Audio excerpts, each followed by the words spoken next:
اسلام کی بنیادی پہچان کیا ہے؟ حیا ہے۔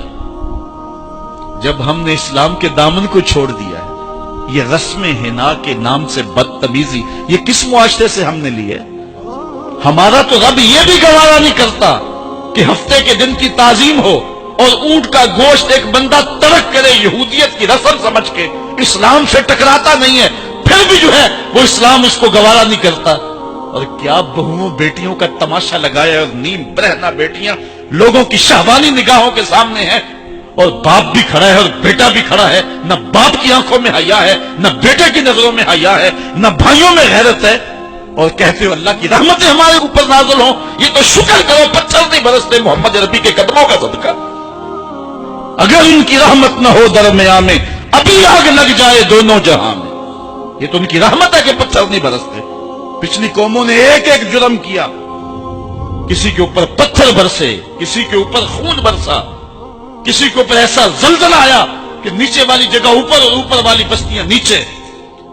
لیکن اس امت پر ایسا نہیں ہوگا۔ اللہ کہتا محبوب تیری وجہ سے نہیں ہوگا، ورنہ حضور نے فرمایا کہ یہ امت پچھلی امتوں کے قدموں پر قدم رکھے گی۔ یہاں تک حضور نے فرمایا کہ اگر کسی شخص نے اپنی ماں کے ساتھ بھی زیادتی کی ہے تو یہ وہ بھی کرے گا۔ اور دیکھ رہے ہیں کیا کچھ نہیں ہوا، قبروں سے مردے اکھاڑ کر کے ان کی بے حرمتی نہیں کی جا رہی۔ کبھی ایسا بھی ہوا تھا؟ کیا کچھ نہیں ہو رہا؟ تم کہتے ہو کہ ہمارے اوپر اللہ کی رحمتیں نہیں اترتی، میں کہتا ہوں شکر کرو پتھر نازل نہیں ہوتے، اور یہ صدقہ ہے محبوب کی کالی کملی کا۔ اور اللہ نے فرمایا ما کان اللہ لیعذبہم وانت فیہم، محبوب تیری وجہ سے میں عذاب نہیں اتارا ورنہ پیس کے رکھ۔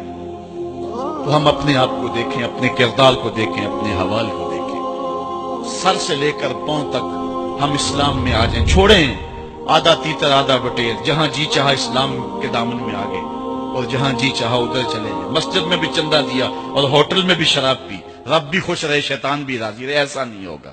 رب کہتے نہیں کہ میرے ہو تو پھر میرے ہی ہو۔ کوئی بھی غیرت مند محبوب نہیں جو ہے تسلیم کرتا کہ میرا محب کسی اور کی طرف نظر اٹھا کے بھی دیکھے، تو رب سب سے بڑا غیرت مند ہے، وہ نہیں چاہتا میرا ہو اور کسی اور کی طرف دیکھے۔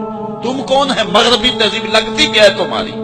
اپنی ملت کا قیاس اقوام مغرب سے نہ کر، خاص ہے ترکیب میں تجھے قوم رسول ہاشمی۔ تم غیروں کی نقالیاں کرتے پھرتے ہو، تمہارے سامنے سیدہ عائشہ کی سیرت موجود نہیں ہے؟ تم مغرب کی ٹینوں بننے کی کوشش کرتی ہے میری بیٹی، تیرے سامنے محمد کی بیٹی فاطمہ کا نقشہ نہیں ہے؟ کدھر بھاگ رہی ہے؟ یہ بال کھول کے بازار میں کون جا رہا ہے؟ یہ نیم برہنہ کون جا رہا ہے؟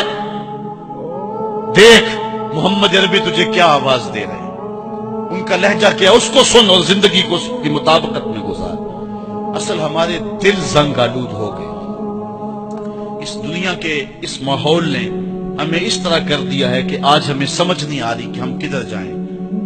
علماء فرماتے ہیں جب دل زنگ آلود ہو جائیں تو پاک لوگوں کی صحبت اختیار کرو، اور کثرت ذکر، حضور نے ارشاد فرمایا لکل شین سقالہ وسقالۃ القلوب ذکر اللہ، ہر شے کا زنگ اتارنے والی کوئی چیز ہے، دلوں کا زنگ لگ جائے تو اللہ کا ذکر کیا کرو، دلوں کا زنگ اتر جائے۔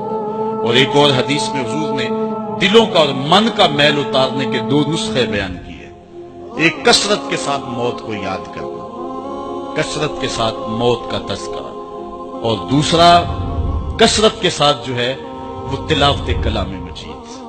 اصل 10-15 سالوں سے ہمارے ساتھ جو کچھ ہوا ہے، آج اگر کوئی تذکرہ موت کرے، کوئی آخرت کی یاد دلائے، کوئی عمل کی بات کرے، وہ کہتے ہیں یہ تو ویسے خوش کیسے، کیا پتہ، قبر کا مذاق اڑا رہا ہے۔ اللہ اکبر، قبر دا خوف دے دے کے لوکی مینوں ڈرانے۔ میں کہتا ہوں لوگ ہے کون ڈرانے والے؟ منکر نکیر کا پتہ آمنہ کے لال نے دیا ہے۔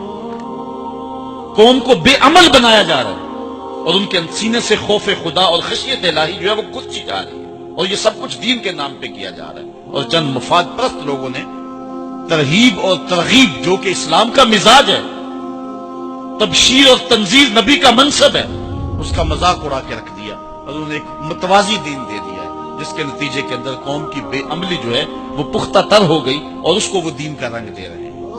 اللہ کے محبوب علیہ الصلوۃ والسلام نے فرمایا کہ دلوں کو زنگ لگ جائے تو ذکر سے اترتا ہے، دلوں کو زنگ لگ جائے تو قرآن سے اترتا ہے، دلوں کو زنگ لگ جائے تو موت کی کثرت کے ساتھ یاد کرنے سے اترتا ہے۔ قرآن مجید کی تلاوت معمول زندگی بنا